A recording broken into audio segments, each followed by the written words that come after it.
You know, I really want to thank you guys. You know, Tyler, Chris, John. Without you guys, I couldn't do this stuff.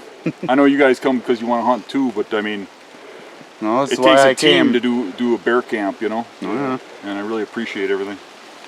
Really, that's what it's about. It's the fun of being up here, the camaraderie, the chase. Oh yeah, all the laughs we've had all week. Definitely. Yeah. It's awesome up here. It's kind of funny. I mean, this year has been the best year for bears on camera, but the worst year for killing them. Yeah. You know, we're 50%. But that's okay. That's the way it works. You never know. Yeah. Sometimes the wind's not right. They get your scent. They don't come in. Yeah. I can't say I didn't really want one, but I wasn't going to shoot a little dog or something, you know, 90-pound rat. I don't want to do that. Oh, that's a beauty, dude. Yeah. This is a solid bear I'm happy with. Oh yeah. Look at the head on that thing. I know. Just grab the neck once. I mean, I can't even pick it up. I tried picking this thing awesome, up for man. a picture, and it's like, Yeah. There's like a oh yeah. there you go. I've been christened. Can't put that on YouTube. I'll get fucking arrested. I've been getting a lot of requests for bear videos, DIY bear videos. As many of you know, bear is a big passion of mine, and I love bear hunting. And there are definitely some really good tactics that are very seldom talked about and kind of kept secret in the bear world. There are certain things about bear hunting that outfitters tell you that's just not true if you're a do-it-yourself guy, and there really ain't a lot of places you can go for information. So I thought I'd assemble some of the like top tips that I have for bear hunting, and I think it's going to differ a lot from what you hear in articles and hear from so-called pros that are outfitters. They got to tell you things because they got to sell hunts, if you know what I mean. Not to knock them, but I'm just saying. Number one is crosswinds. Now, what I mean by crosswinds is when you set up a bait, most people will tell you want that wind in your face. I don't think so. The wind's coming from the west. It should be going this way. Right now it's going that way, but it should turn to west, right? That is west. Right, but it's not blowing west at the moment. No. It could go this way. If it blows west this evening when we get the cold front, we're going to have a just off crosswind. So the bear is coming from the swamp back there. So he's coming from that way, yes, but he's coming up until he smells the bait. Okay. Then he's coming in. So this is set up for a crosswind. He's going to get the scent of that bait before he gets the scent of the tree. I mean, it's just off wind and it could backfire. But that's the kind of stuff where you get those big boys to come in. You know, young bears, little bears will come running in from all directions happy to eat the chow. But a big bear, if you're hunting a big bear, that bear can be anywhere from 10 to 15 to maybe even 20 years old. Bears get a lot older than, like, per se, deer. And you do not get to be 10 or 15 years old by walking into baits in daylight. There are baits in the United States, just about anywhere you can bear hunt, there are baits spread out everywhere. People are bait hunting bears everywhere they can. And there's no bears in those areas that are not subject to running into bait piles. And they can smell those bait piles for 10, 15 miles. So every bear knows what a bait pile is. So by the time they're 10 to 15, they know it's a trap. How did they get that old? By walking into bait piles. They use crosswinds. They circle that bait, and when they can smell it safe, they come in. Well, no bears. They seem to have my number here. Last couple times I sat here, I heard bears moving around in the brush. They cross my scent trail to see if I walk down the trail. They walk in circles around a wind in place before they come in. Every time I'm not here, they're here. It's a widely known fact, but a lot of people don't mention it much, that bears circle baits. You know, they'll talk about how you got to get bear used to bait, so he just comes in easy and random. And true to a degree, you want him to let his guard down, because when they're on guard, they're coming in on pins and needles and they're really checking the area out. So you want him to feel safe about the area, but still, 15-year-old bear knows better than to walk straight into a bait and start eating. We got about another half an hour.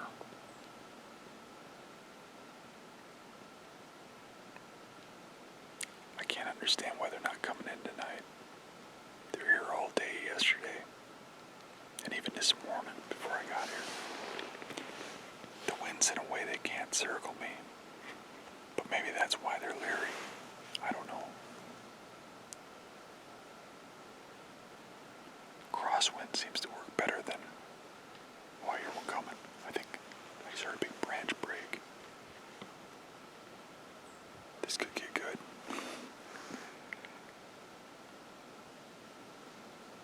I don't know what that could be other than a bear making that noise.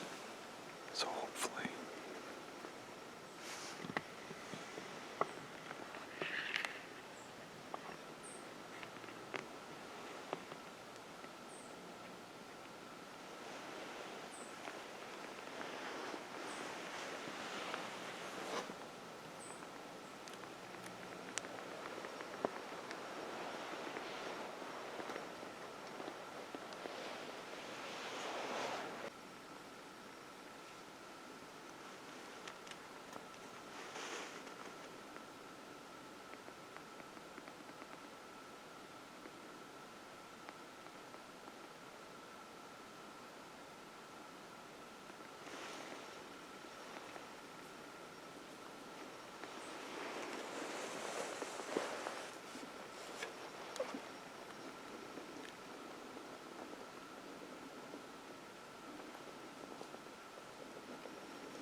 Got me another one. I walked through the forest till I got to the entrance of the swamp.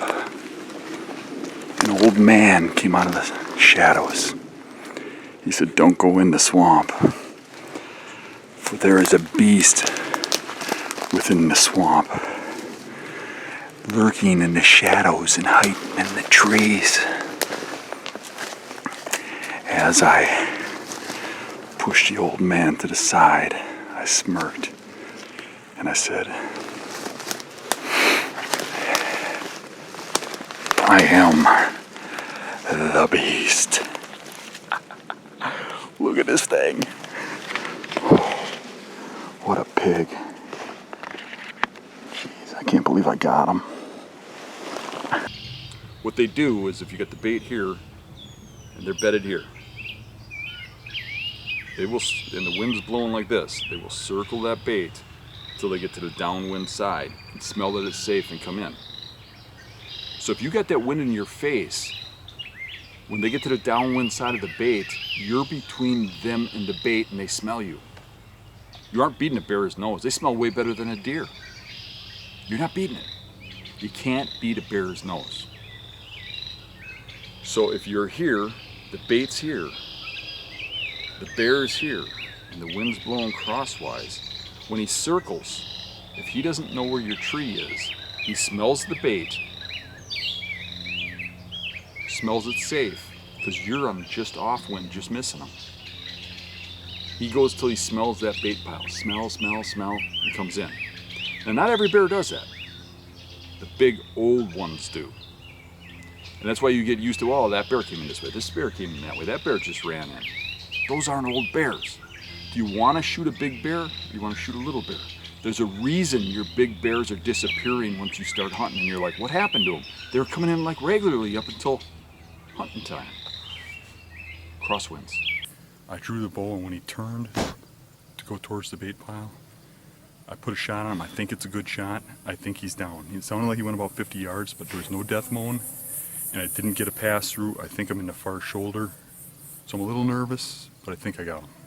Last night we came through here and we searched and we searched and we searched. We couldn't find the bear. I was walking, I see something black over there, and Tyler says he can see his arrows, my arrow sticking out of it. I think we found him. And he's got a good pumpkin on him. Big heavy bear. Good job, Dan. Oh yeah, he's a big one, man. Holy smokes. Good job. All right. Well, I'm sure glad we found him. Which leads me into number 2. Number 2 is that you always want the same trail. Same trail. By that what I mean is when you go into bait, every time you take the same path. Dan, in this scenario, we have to cross the bait pile to hunt this with the tree that we picked over here. Where's the best place to run past the bait pile? I told just Rick. go right through the middle of it over here. Because he's got a camera back there anyway, so he's been setting the camera. So from the camera, it's not very far to the tree. Okay. So rather than taking a roundabout way, you would want to kind of walk next to the bait pile. I because probably walk the same way that he goes in to check the camera. See what I'm saying? Mm-hmm. I mean, typically, I don't like walking past a bait, but you have to in this situation. I think that's the only tree you can really hunt. Good. Right. Mark your path out well, so that you know it well. Don't vary. If you're going to put in a camera, put that camera in right away. Go to that camera every time you go to the bait, whether you're going to check it or not. If you're going to hunt out of a tree, go to that tree before you go to that camera, before you go to that bait, every time. If you got 2 possibilities for trees based on the wind, go to tree 1, tree 2, camera, bait, every single time. The reason is, bears will check. Big bears will come in and check your scent trail. They will follow you through the woods. They'll figure your path out. They will learn your individual scent. And if one day they come in there and that scent goes off to a new spot where you set up a camera, or a new spot where you set up a tree stand, they freak out. They go nocturnal or they just go away. Raccoons and porcupines got the logs off of the bait, which are pretty big logs. They ate about half of the bait. I filled the bait the rest of the way back up. I'm just going to get this thing back and just weight it down as best as possible. I wish we had a big rock.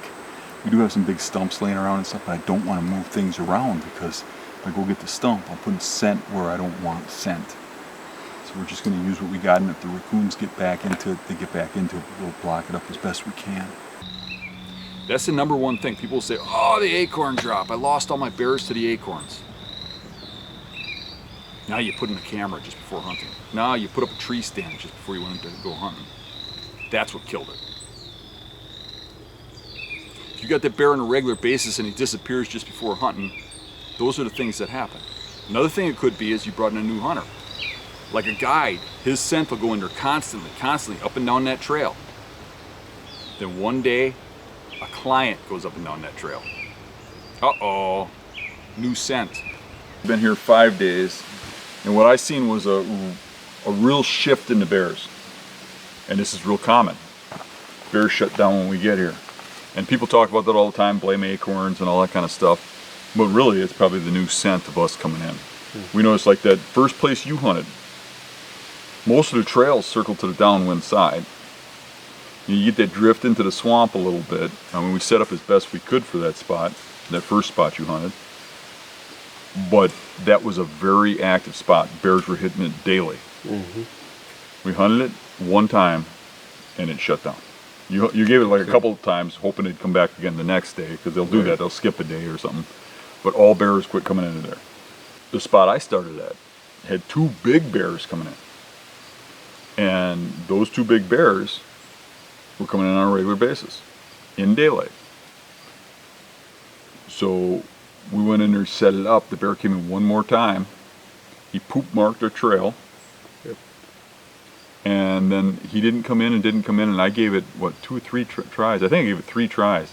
And the last try I gave it, I could hear a bear circle the bait all the way around, but I never saw it. It was obviously a bear. It was a big, heavy animal in the tag alders. It hasn't been hit since. So that's gone like 4 days, not hit. So the T-bait had a real big boar coming in. Jeff took us in, showed us the bait. We walked in there, looked at it, looked for a place to set up, and that boar disappeared. But he come back. First the sow and cubs came back. But then the boar came back. And then you went in for a hunt when the boar came back, and the bear circled you, caught you, left. Just look at how a bloodhound works. Thousands of people walk down the same street every day. One of them is a criminal the cops are after. They take a piece of cloth, have the dog smell it. He'll go right through that crowd, right to that person, that individual, because they can smell the difference between people. Guess what? Bears smell way better than dogs.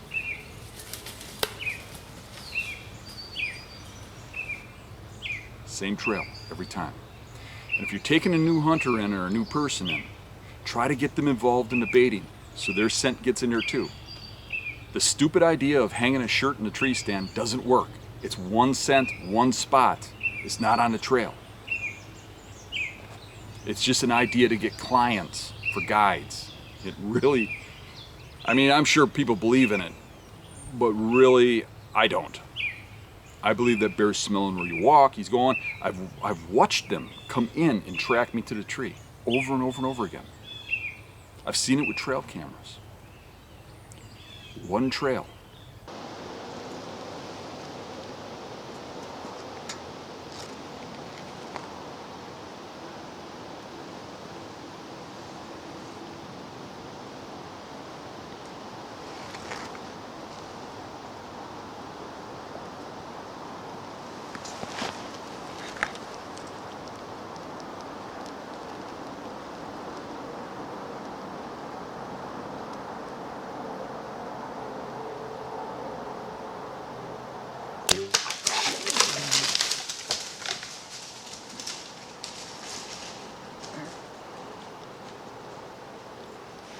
Did you get it? I think so.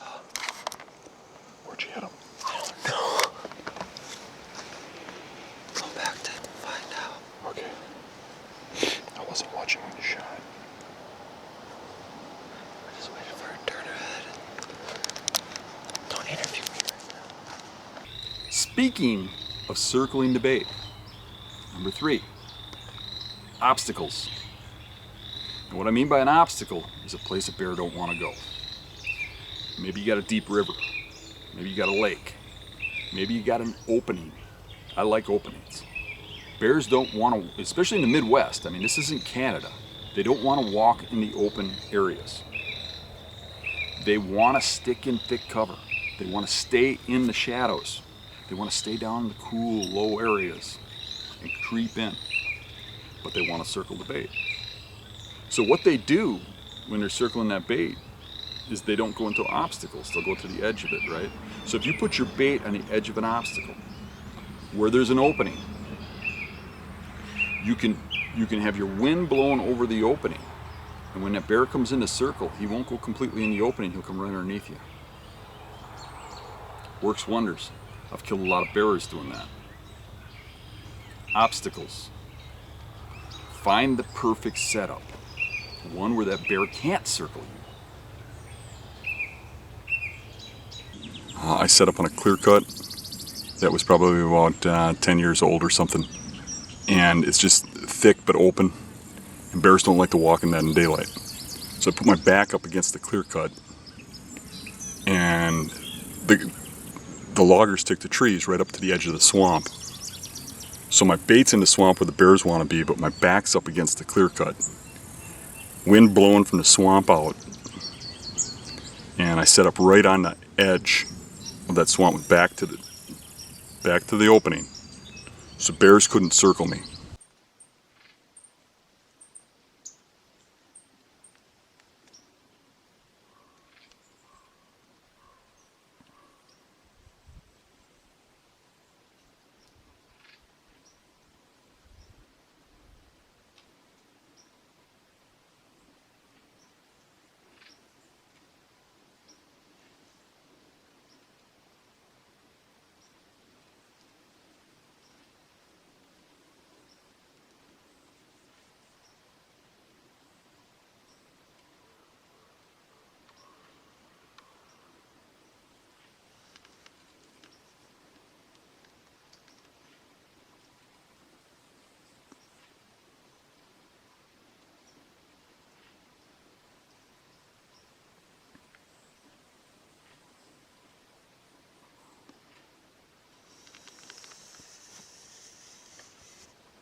got me a bear.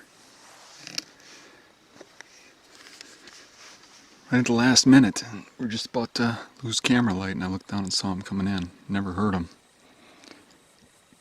Such a tight hole down there that you could hardly see anything coming. Number 4, have lots of options. Don't put all your eggs in one basket. When you're using crosswinds, when you're using obstacles, wait for the right wind. If the wind ain't right for any of your spots, don't hunt. Yeah, there was a lot of hound running in that area too. Yeah. There wasn't pastures as well. Okay.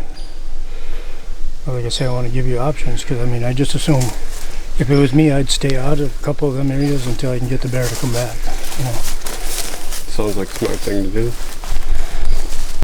Kind of helps to have like a lot of spots so that you can move around if, you know, for different winds, for different things.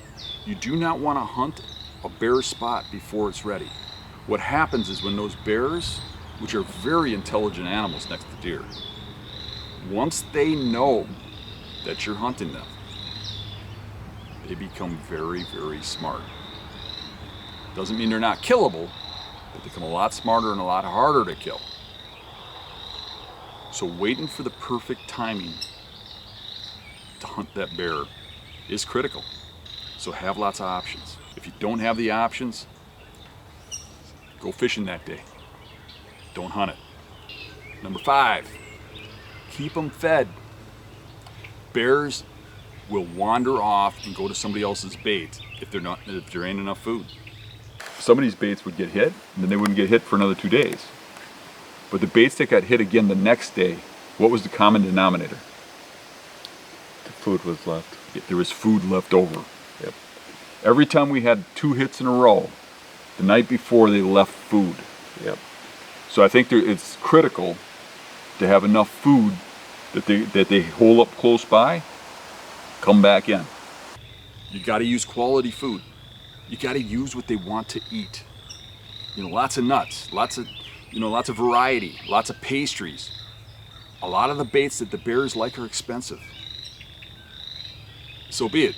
You know, if you're using bait, use the right stuff. Use the good stuff. And use plenty of it. Now, in Wisconsin, one of my hardest things about being a do-it-yourself hunter for bears is that if you hunt once a week, if you bait once a week, those bears will eat that bait up because you've got a 10-gallon limit. They eat it up in a day or 2. And then they go 5 days without bait before you come back and bait again. And those bears will disappear. They'll go wander to other baits. Like I said earlier, there's a lot of baits out there, a lot of people hunting, a lot of people putting bait out there. Those bears will wander off. They think the bait's gone, the food's gone. So they go find somebody else's. They'll come back. Oh, okay. And they get to the idea of this is a random spot that bait goes in every now and then. What I want is a bear to come in there, guard that bait, lay next to it, watch it, not want other bears to go there. Come in there and eat that food. Every time he comes in, he finds food, at least a little something. You want him to keep doing that and just live around there and get to the point where he knows that you come in and put bait in there and tolerate you. That's a bear that you can kill. There's been a good bear coming in, a boar, around 7:30 every night. So we still got bait down there, which is a good thing. There's a nice heavy trail coming off from the left. That's probably where they're going to be coming from. So looks like the 7 o'clock hour is magic hour. We got old Johnny Mac here. What are you doing on your phone down there? Oh yeah, So hopefully we get one killed tonight. Stay tuned.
Pretty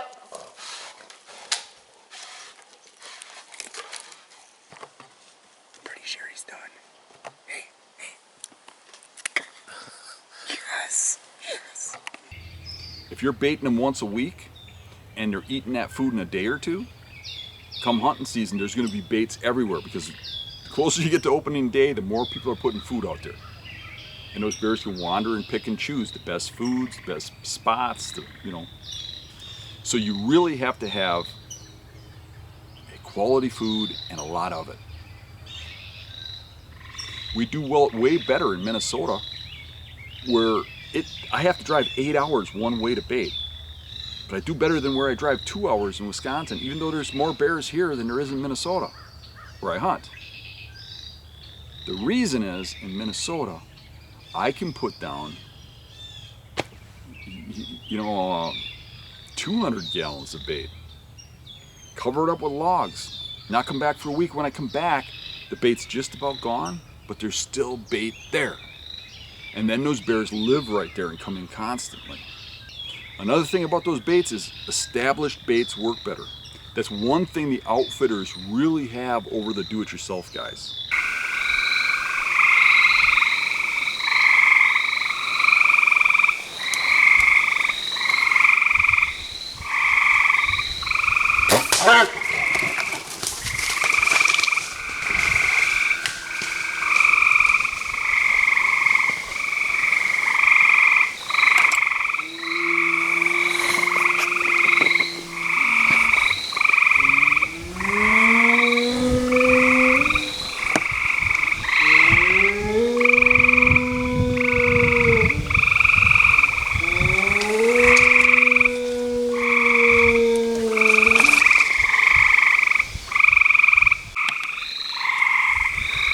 Well, that was a pretty big bear.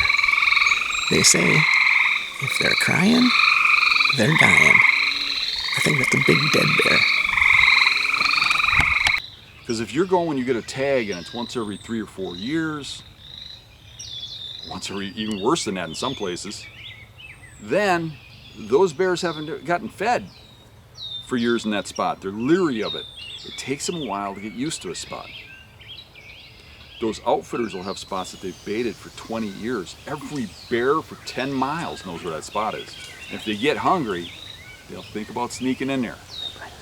Those established baits are a huge deal.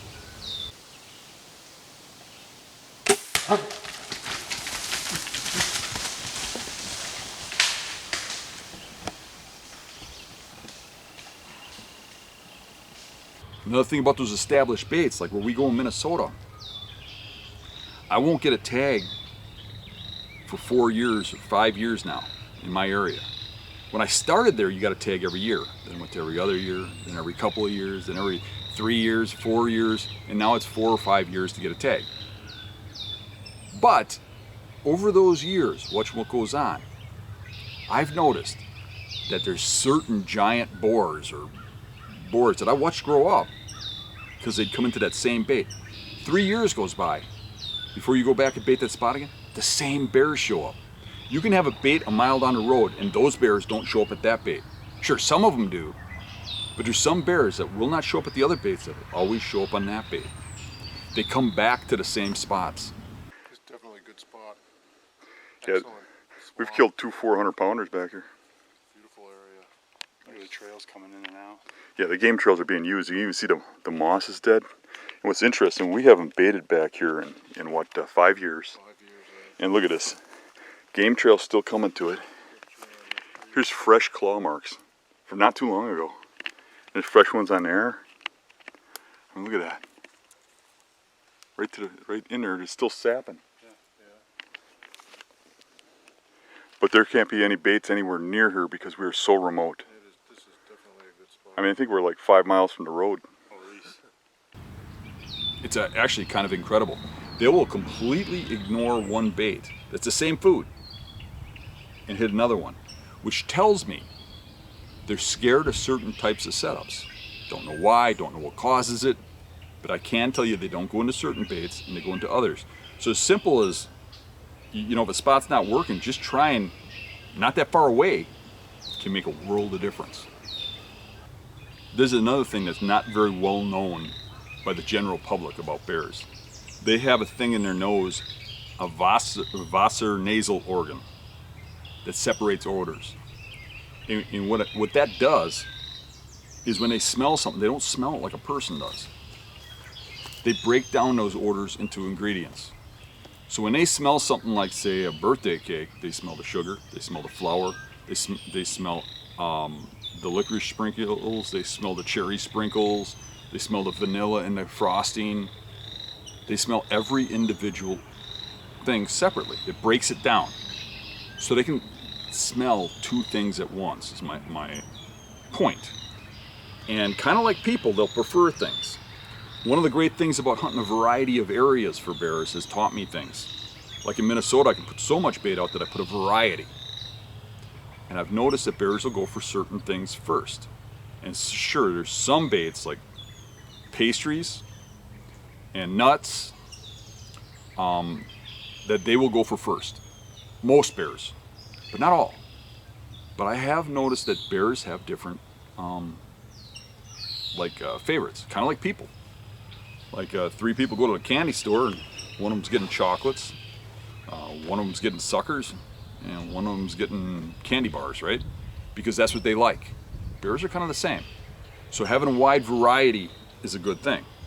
And the reason I bring that up, I mean, that's kind of common knowledge, but the reason I bring that up is because of scents. A lot of guys will use one scent. They go buy one bottle of bear scents. Some wild cherry scent.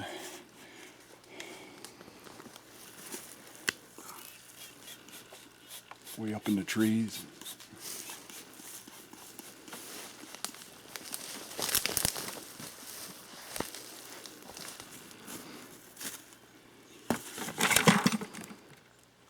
Some anise.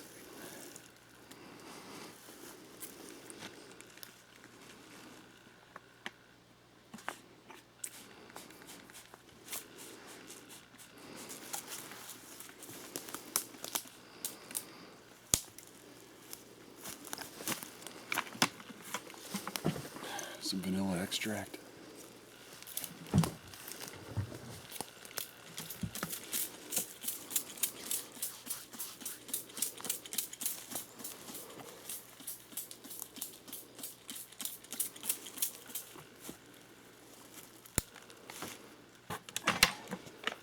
Some hickory smoke.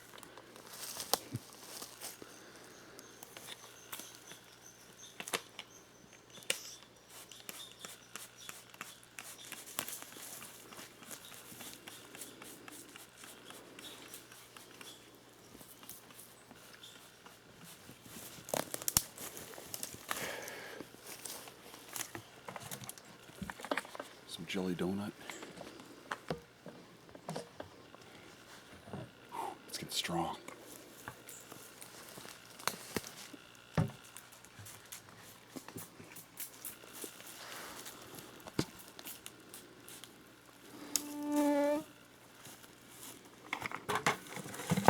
little bit of the bacon left.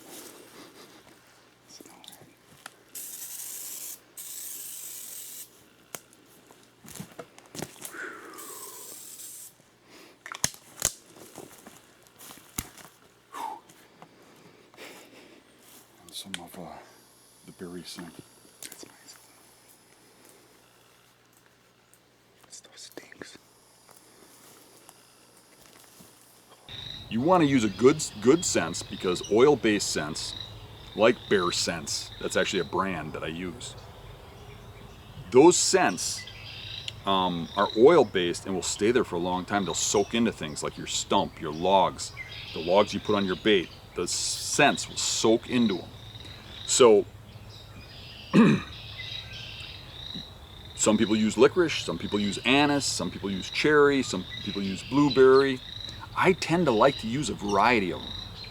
I get a bunch of them. You're going to use way more than one bottle. I know they're expensive, but if you're baiting efficiently and you have enough baits out there, you're probably going to go through 3 or 4 bottles. So why not buy 3 or 4 different kinds? You know, cherry, licorice, anise, and blah, blah, blah. we know that bears trigger on certain scents. Maybe they remember that the best baits they ever ate, not even yours maybe, were anise. They smelled like anise. It's not what they ate when they got there, but that's what they smelled because of the scent.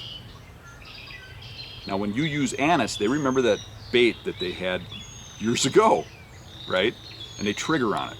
So if you're using a variety of scents, you hit all those triggers. One of them triggers with that berry's coming in.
Got me another one. That shot looked really good.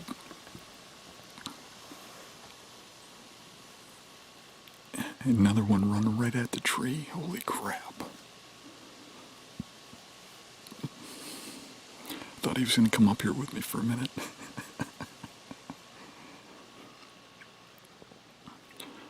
I don't know what those noises were. I could hear him groaning over there, and it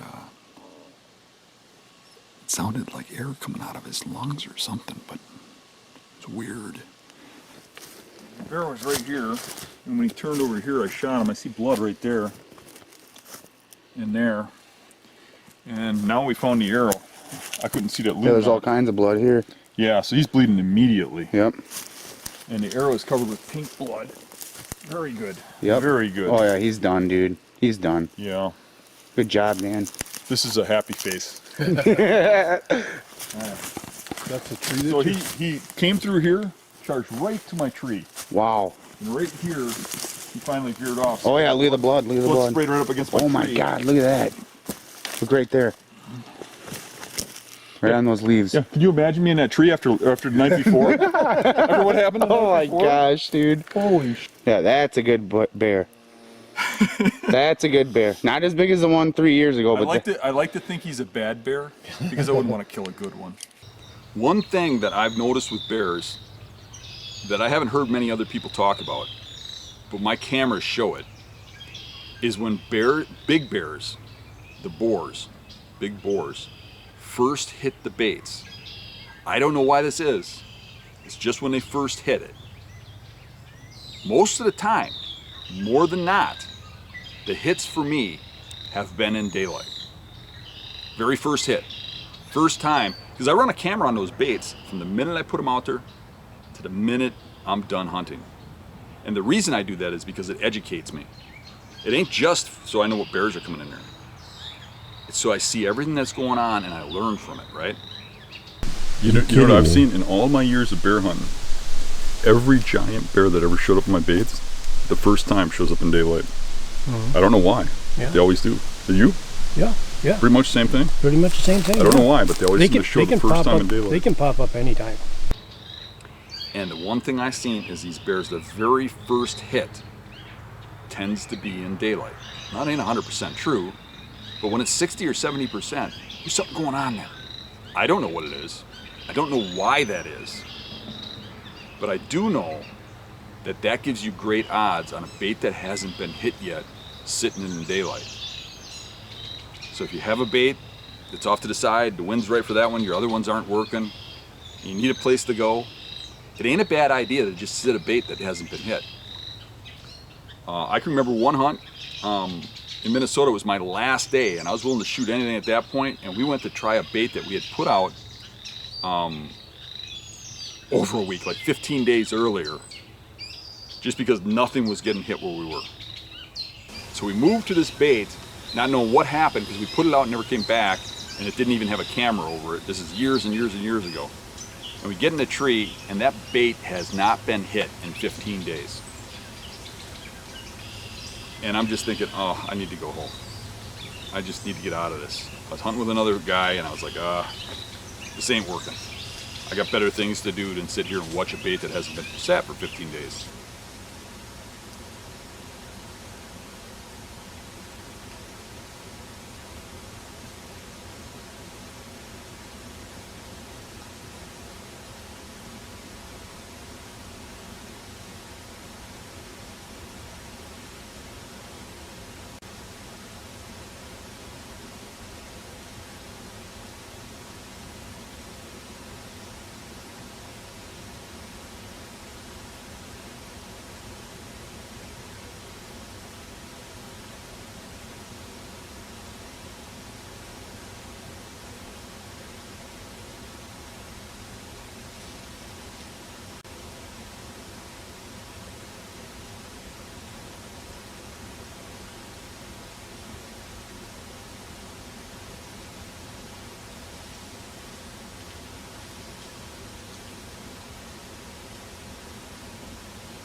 Dead bear.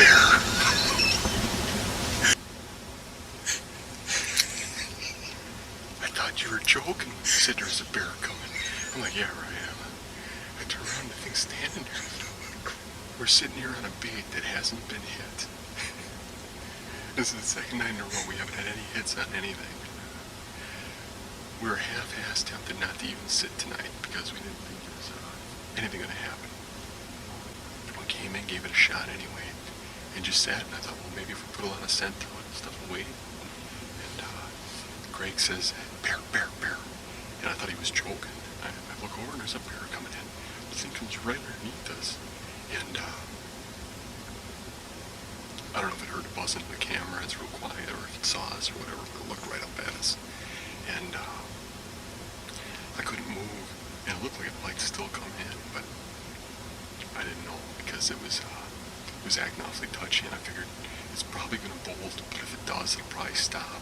And sure enough, that's what it did. It bolted, ran a little ways, stopped for a second, and I got right on him. I pulled the bow back as soon as he ran, and I followed him with the pin, and when he stopped, I got on his lungs, let go, and it looked like a great shot. I heard him in there snarling and snapping around, and it sounded like he was gurgling on his own blood. Yep, gurgling big time. I'm pretty sure he's laying right over there dead. I don't know how it happens, but with these bears, it seems like every time it looks like there's no possible way you could kill one comes walking in. Every time. That actually worked out kind of slick. I kind of like the ones that when you think you got absolutely no chance, but you never give up hope. And you keep plugging away. Right, you keep plugging away. And Well, that was, my mind working on me. What I know now is bears hit those baits. We're sitting there, and straight from downwind, in comes a bear. Never been to that bait before. The bait has never even been hit. Comes walking in, and I shoot it. Those bears can show up at any time. So sitting on those baits doesn't kill you. However, don't oversit a spot that's got a good bear coming in. Use your timing right. But you get down to the wire, any bear can show up any place, anytime. In the lower part of the states, where the raccoons and bears are in the same territory, when we go to northern Minnesota, there's no coons up there, so we don't have to worry about this. But when we get into raccoon territory, packs of raccoons come in and they can just devastate your bait pile. So you certainly don't want the raccoons to get in there first. So you really got to make your stump or your baits kind of coon-proof, especially if you're limited to 2 5-gallon buckets like we are in Wisconsin. Those coons will go in there and, you know, if you got 10 coons that come in one night, they'll eat half of your bait in one night and finish it the next. Speaking of raccoons, you know, when you're looking through your pictures, save pictures of a raccoon on your bait, a crow on your bait, things around your bait, because they're a good comparison if you're not good at judging bears.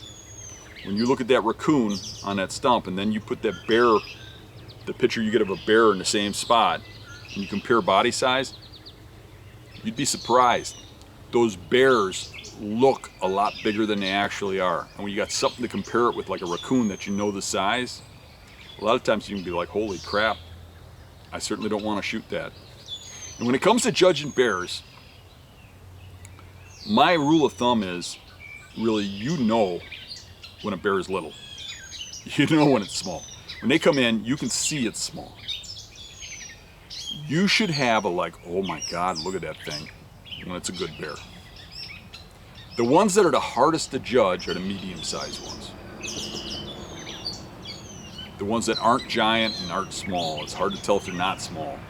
Low light is the killer. I've even been fooled once or twice in low light and shot one a little smaller than I like to. Bears are hard to judge. Then you want to even complicate that more. In Wisconsin, we have a size limit. Believe it or not, we have a size limit on bears. The main thing I can say is if you're after a really big one, you'll know. Yeah. When they come in and they're really big, you will know when you see them. They get a little hump on their back. They get a like a butt crease, middle of their head. They look like a naked black guy bending over to get a butt crease. Kind of like following you in turkey hunting. Yeah, my name's Vlad. Yeah. So, anywho, but if you really want to get a bear, and you just want to make sure you do it legal, there is a size limit in Wisconsin. Yeah. You know what the size limit in Wisconsin is? 42 inches. So what I would do is I'd pick out a dead branch or something. You know, like birch, like this tree here. So it's a nice white tree, dead, so I can cut it. Yeah. And I cut a 42-inch piece of it. So, all jagged, right? Man, this is nice. So, we get 42 inches. Where's 42 inches? Right here. Mark it. Okay. So we'll cut that off right at 42 inches. And then we'll get the break jagged.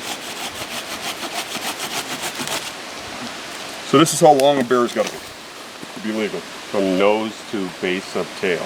So what we'll do is we'll set that by a bait, if that's what we wanted to do, like this. And then when a bear comes in, you can compare it to the length of the bear. It's actually a pretty small bear if you look at that. Base of the tail. You could grab him by the neck and hold him up. So it's really a small bear.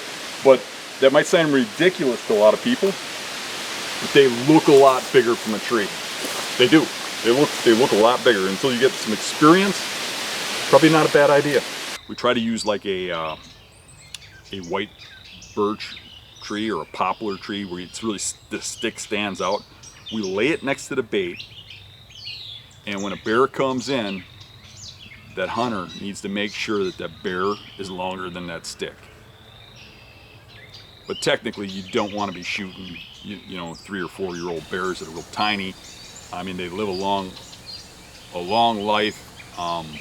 Might as well wait till they're a little bigger, in my opinion. Unless it's maybe your first bear.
No.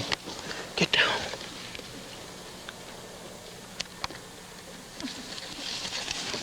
No. Get down. In Minnesota, we only get 2 weeks to bait. So it starts like the middle of August, and then at the September 1st, bear season opens. So we literally have 2.5 or 3 weeks to bait, which is actually kind of nice because driving 8 hours one way, I don't have to compete with all the outfitters, right? I can get up there and bait, you know, the opening of baiting, come up in a week, and then come up in a week and stay through the hunt. So I only literally have to make 3 trips up there. And that works out really well for me. However, in Wisconsin, we're only allowed that 10 gallons, and they start baiting April 14th. Now try to compete with outfitters. And if you got 10 gallons, you need to be baiting every other day. So, you know, basically, you can't do it as a do-it-yourself. You know, if you're traveling an hour or two to bait, I mean, you just, nobody has the time, you know. So it's really a state setup for outfitters. But there is an advantage to that being able to bait from April 15th on. Any of you who do hunt a place where you can bait earlier, I would strongly suggest you have your baits in advance of June, because bears rut in June. So have those baits established a few weeks before June so that you start getting sows and stuff in there. And what happens in June is all these bears start traveling around long distances and moving a lot. And those big boars will find your baits, the sows will find your baits and draw the boars into the baits, and you'll see the biggest bears you'll see on camera in that June rut time frame. So those bears might come through there and only be there 2 or 3 times, but they remember where those baits are.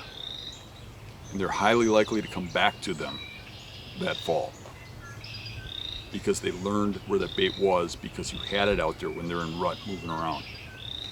Bait placement, where you place it, is critical. And I can't stress that enough. A lot of guys want to bait in open hardwoods, or they want to bait in thick cover, but they don't really think about why or what a bear is doing there.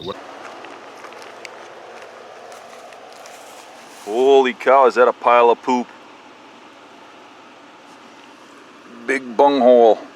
Get a little further up the road and the bears are flipping the rocks, eating the grubs and stuff. Look at this, ripping apart the logs.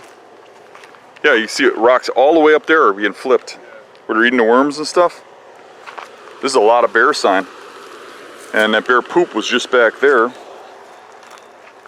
Look at all these rocks he pulled out. Look at that. He was digging that stump apart too. See that? It's all thrashed. He's blocking the road on us. He doesn't want us going back there. He's saying, put the bait right here. Since bears aren't too smart, I don't think they're going to find donuts under those rocks. They're going to have to come to a donut pile to get donuts.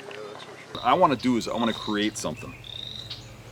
I want to create a position where that bear can bed and monitor that bait and protect it. A boar wants to protect that bait. I was on a week-long hunt, and this was day 1. And this is a nice bear. But there were some good ones on camera, some really good ones. And even though this was maybe a shooter, it wasn't a shooter for me for day 1.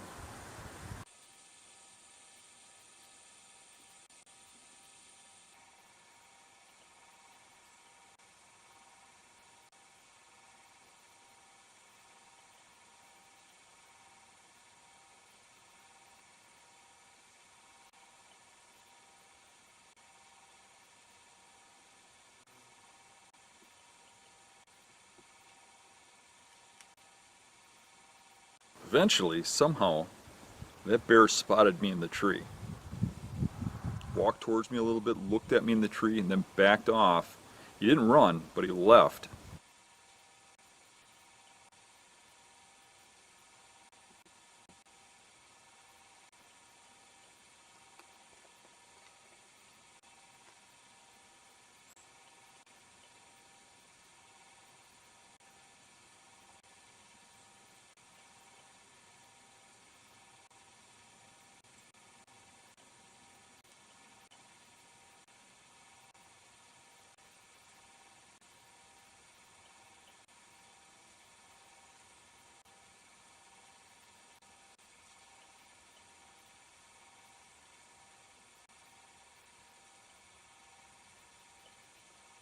I could hear and see glimpses of him do this big circle until he was straight downwind of me. And then he made a woof noise, and then he started coming back. He started coming back right towards the bait, and I thought, he's gonna come in and eat bait? But he didn't.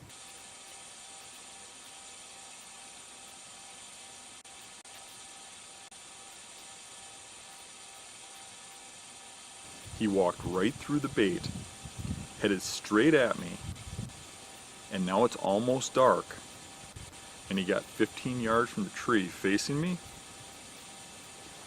put his head on his paws, laid down, and watched me till dark.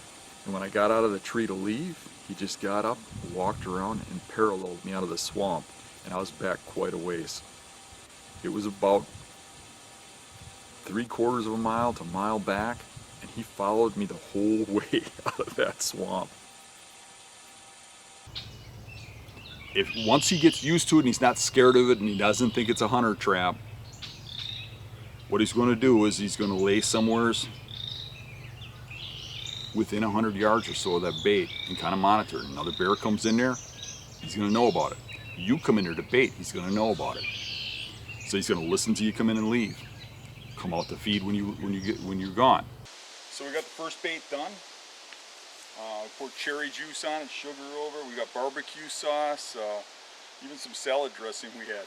Put a little of everything. This whole area stinks really bad. We used, for attractants, we used anise. We used cherry extract. We used a berry extract. We used some pure cinnamon. That's really, the odor's so strong it almost makes your eyes water. And we sprayed on everything, and we covered it all with huge logs. And this one is done. We got a nice shooting lane coming in here. 20-yard shot. I think it's about perfect. That tree right there in the middle. What you need to do is have that bait in a spot where that bear is going to feel comfortable in that swamp. Or they like low, wet, cool areas. Heavy grass, thick stuff, shade. The kind of swamps that when you walk into them, the temperature drops down about 10 degrees. You feel it get cooler, it gets darker when you get down in there on those warm September days, right? You want to be kind of where hardwoods that has food in it, maybe poplar and stuff like that, where that meets swamp, where it meets that thick, nasty stuff where a bear would want to lay. He doesn't have to already bed there, but it has to be a spot where that bear wants to be. I kind of like to try to find points that go out into swamps. Kind of like when you're deer hunting, right? Get that bear off of that point. So he comes up that point, uses that land mass to funnel to you, and you put that bait there, and then you can, work them from there.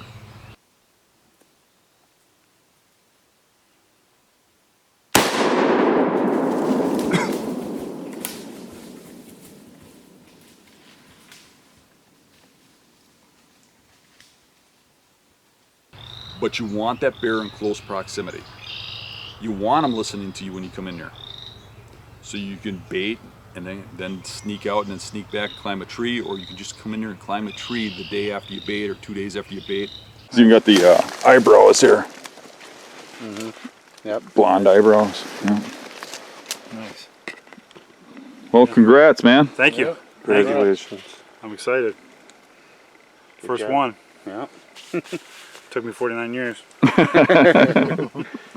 This is a cool hunt, though. It's a lot better than what we were doing in Black River This Falls. is much better, yeah. Yeah. I mean, like I said at Deer Fest, I was like, this is a totally different ball game up here.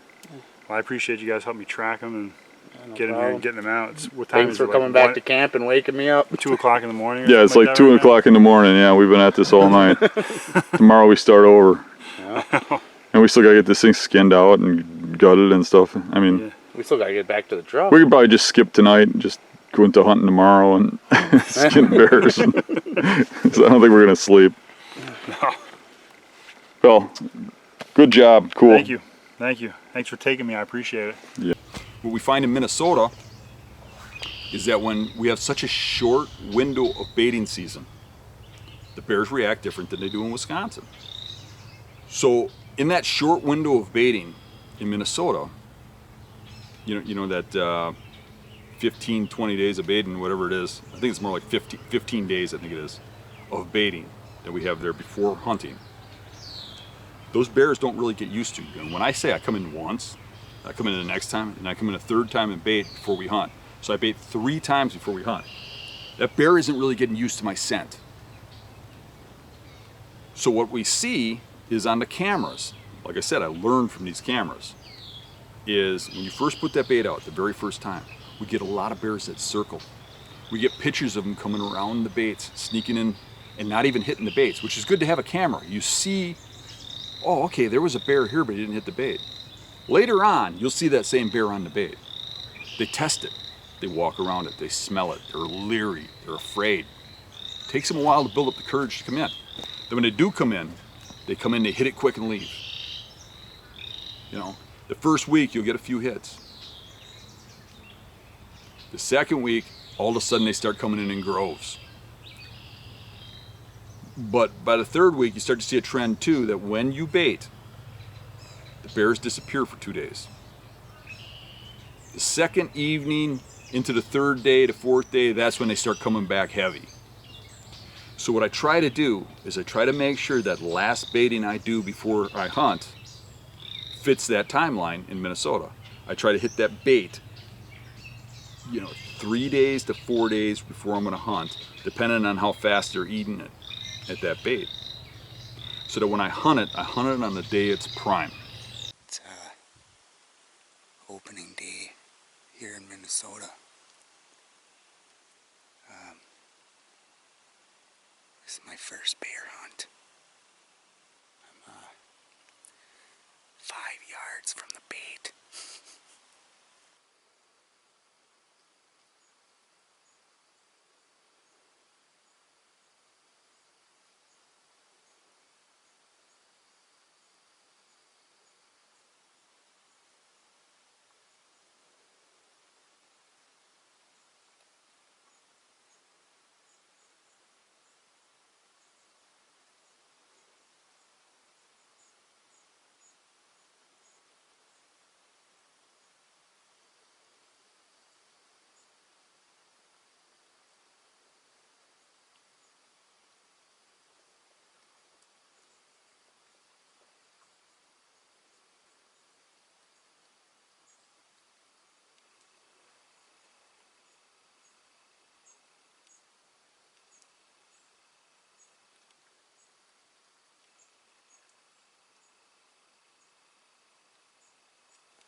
Let's hope we get him. He should be laying in there. Like I said, he was making all these weird grunting noises, not like a death moan though, but like he was breathing heavy, you know what I mean? Yeah.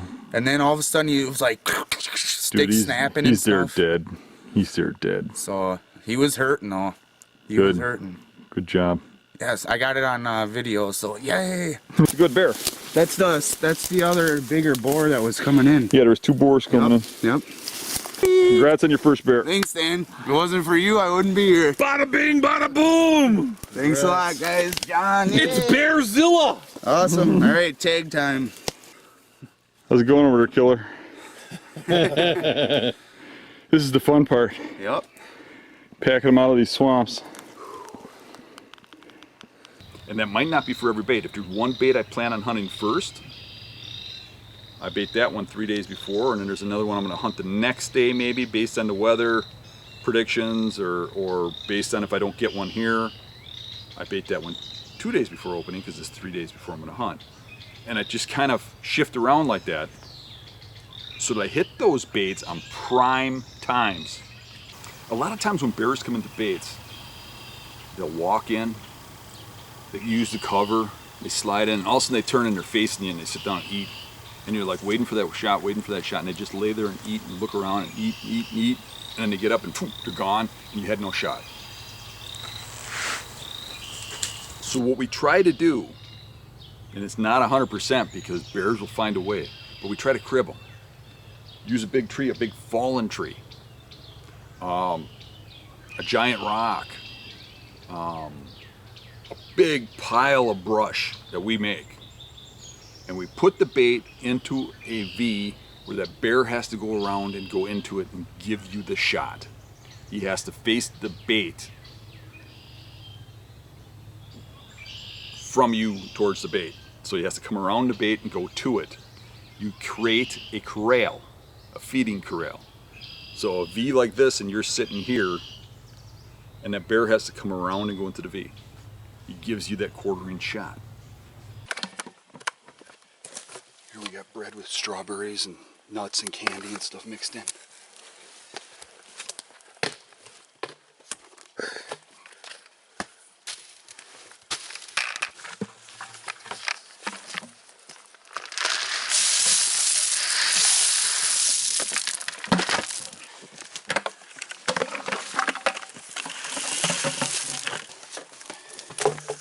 Cookies and cookie dough.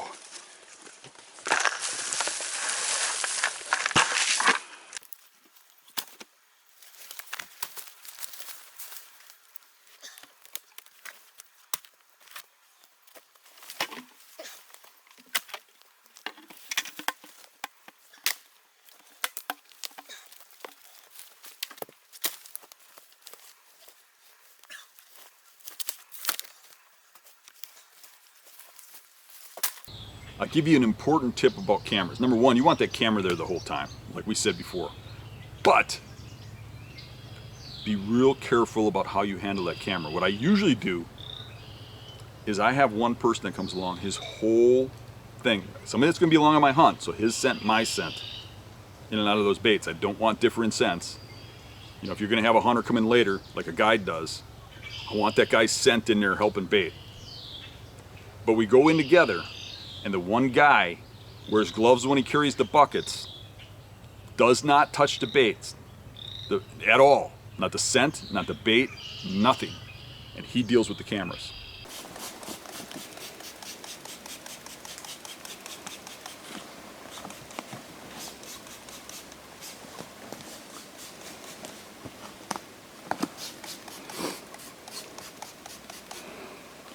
A lot of guys want to keep the bait clean so they don't get the stuff on their hands, like when you touch a camera, because then the bears will eat the camera. But what we do is, like, we have one person along that's always the camera girl, and we'll change the cards and stuff in the camera so that they don't touch the bait, right? But you really do need to get the bait nasty with scent, because every squirrel that comes running in here, every raccoon, every porcupine, every fisher, everything that comes in here is going to leave a trail of scent. They're going to go up trees and get into trees. They're going to go up the bear trails, and they're going to get this network of scent that travels out and leads back to here. So it's important that you get the scents right onto the bait and around the bait. He does not touch the bait, because if he gets bait scent on his hands and he touches those cameras, those bears will smell that and they'll eat your camera. 100%. Do not touch bait and touch cameras. Do what you have to do not to. You know, in deer hunting, we talk about elevating cameras to keep people from stealing them or seeing them or whatever. In bear hunting, we elevate cameras to keep them from getting eaten, ripped apart. One of the side benefits you would never think about with bear hunting is all the other stuff you come across. You might just run into some big woods giant to chase around. You know, having cameras out there, you never know what you're gonna catch. There might be some monster living out in that woods. So if you hire a guide, what a guide's gonna tell you is just hunt the piss out of that bait, and eventually you'll get your shot. And you'll notice a lot of guys shoot smaller bears. They do got a huge advantage in that those established baits get those bears coming in a little more often, a little easier, and they can make a few more mistakes with an established bait than you can with a bait first year use or one you haven't used in 3 years. Those bears are going to be a lot more leery than one that's been fed there constantly. But the whole limiting bait thing, I mean, that's just somebody trying to save some money. Bears want to be fed. You know, I don't think that they come in any more during daylight or darkness based on the bait. I think the more comfortable they get with the area, the more they feel okay with it, which some of that comes from being fed. The more they come in daylight. And I've never had an issue with bears coming in daylight. If the bait's in the proper spot and I don't spook them, and I've been baiting long enough and adequate and I do everything right.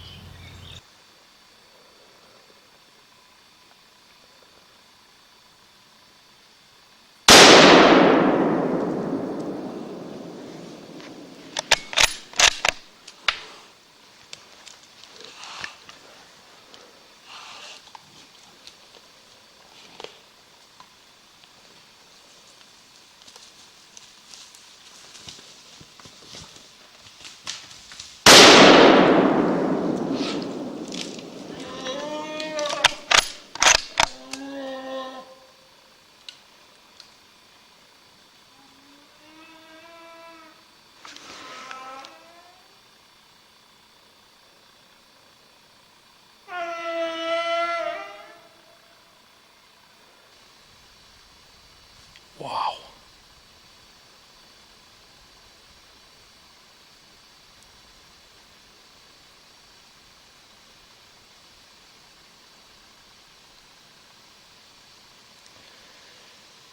First bear came in. The second bear came in and chased him off. And then this guy showed up and chased the second bear off.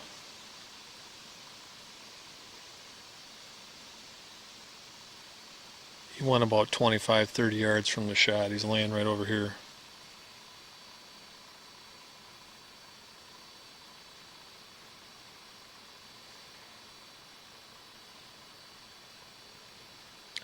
Today's the last day that I had to hunt. Season was over today, so I brought the rifle. This has been a great stand. I've had somewhere in the area of at least 10 different bears come into this bait in this stand this year.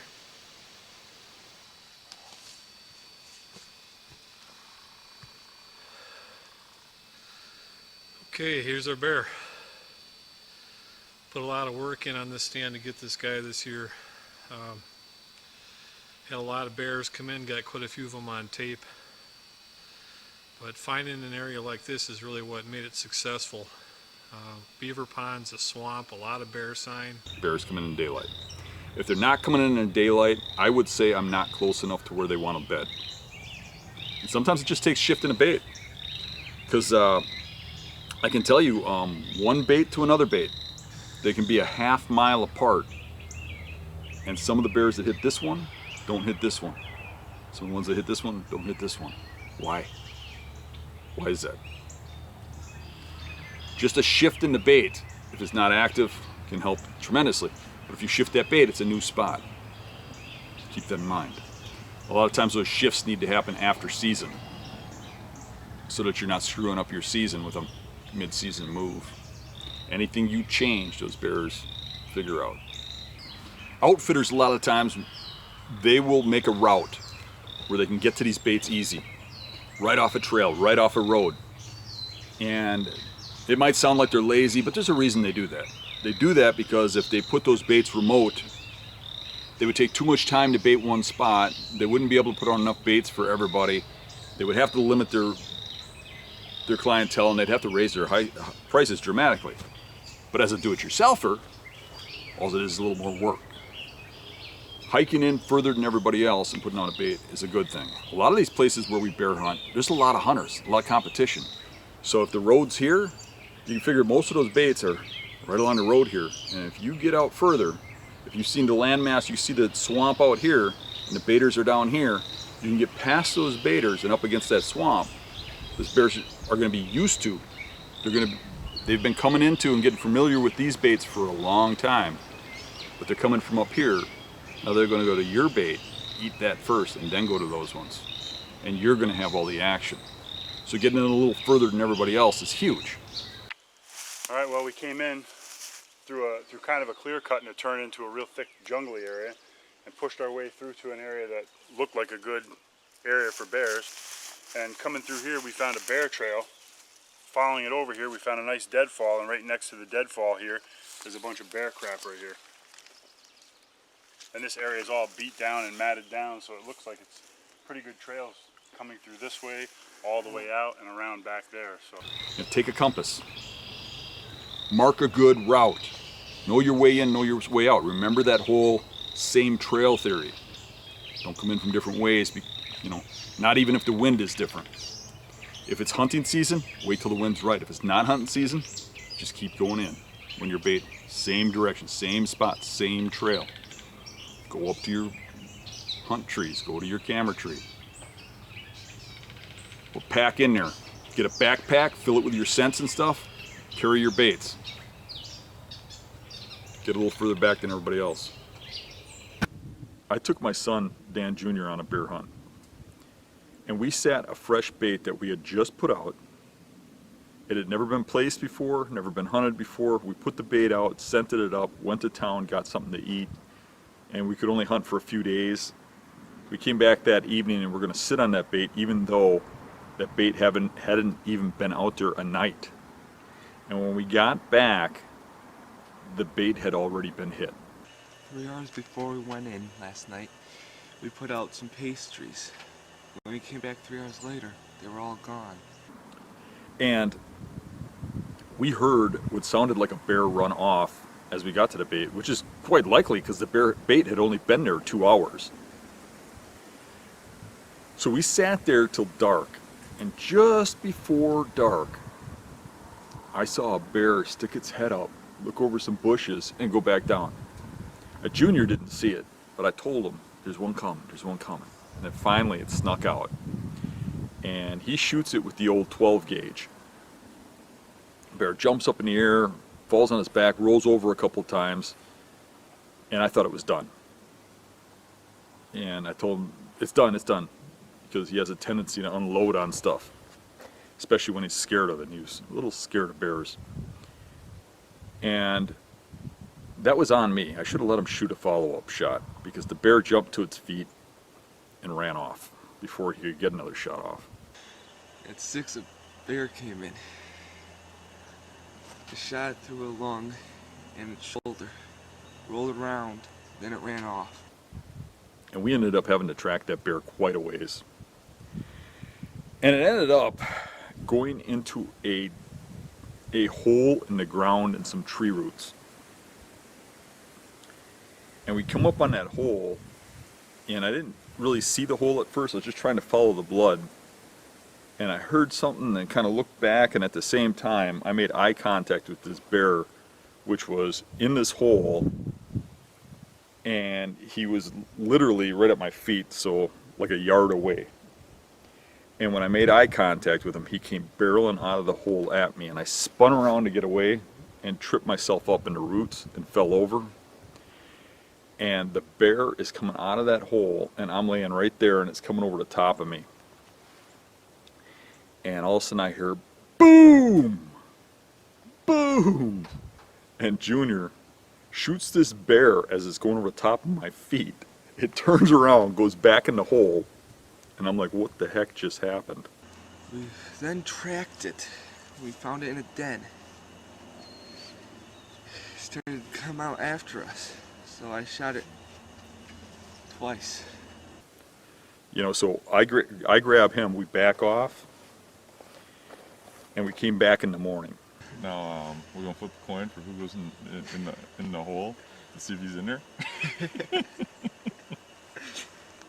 Right?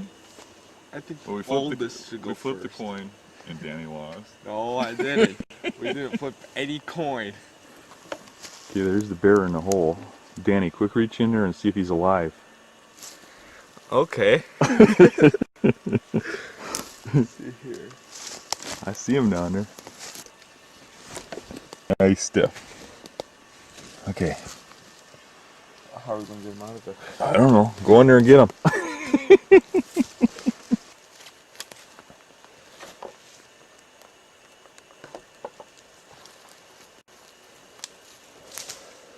Got him. Alright.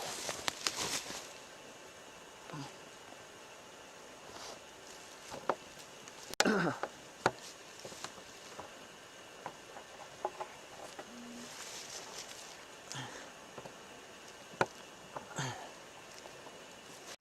over here and pull a leg.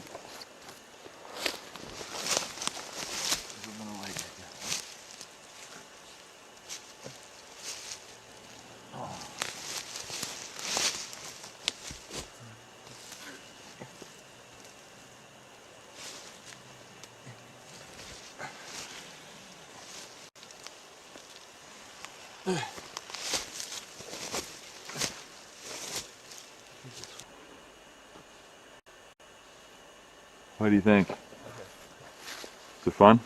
Yeah. I just wish you wouldn't be so damn picky. Says I was picky. Took you long enough to get one. This is the only way that came in.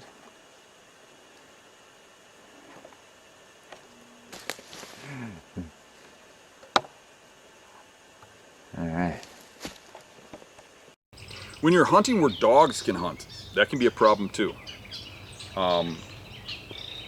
You know, most dog hunters are great people. Dog hunting's fun, but there are some that will find your bait and hunt off of it with dogs. They'll just keep bringing their dogs there and releasing them on your bears. Especially like in Wisconsin where I bear hunt, dogs aren't allowed, but the Bear Association is a strong group of mostly dog hunters, and they lobby, and they got allowed to train there. And I've had some real bad confrontations with dog trainers there where they take it like they're hunting. They don't have to kill it. They're just having fun treeing these bears, and they found my baits. And I've had confrontations where they've threatened me. I've had them steal my cameras and stuff. I mean, most hunters aren't like that. It's a few bad apples. Let's just get that straight. But because of that, you do have to do things to avoid dog hunters. And those dogs coming off your baits, chasing bears, I don't care what anybody says, mature bears don't like that. They aren't coming into that on a regular basis. I mean, there'll be a lot of people tell you, oh, those bears are coming right back in. We do this all the time, it works. Okay. I've seen it from my perspective hunting. I've seen multiple giant bears on a bait, and they start running their dogs off my bait, and those bears just disappear and never come back. So I've seen it from a different perspective. So they got a right to do what they do, and you got a right to do what you do, but think about your placement when you have to deal with dogs. I like, in dog territory, thinking about, you know, places those dog hunters do not want their dogs. They love their dogs like they love their children. They do not want them along expressways where they're going to chase a bear across the expressway and get ran over by a truck. So going in a quarter mile from an expressway, not a bad idea. You know, getting into something that's really nasty, a swamp that's wet and nasty and thick. A lot of guys won't go into that if it's, you know, back in you got to go through some really nasty stuff. They don't want to go chase their dogs or find a tree bear if they got to go through waist deep muck. I'll go through waist deep muck to go find a bear. So, you know, thinking about those things can help you a lot too in dog territory. Well, I know we mostly got deer hunters on the channel, but I got a passion for bears, and a lot of people have been asking me for a bear tactics video, so here you go. Good luck to everybody that's got a tag this year. See ya.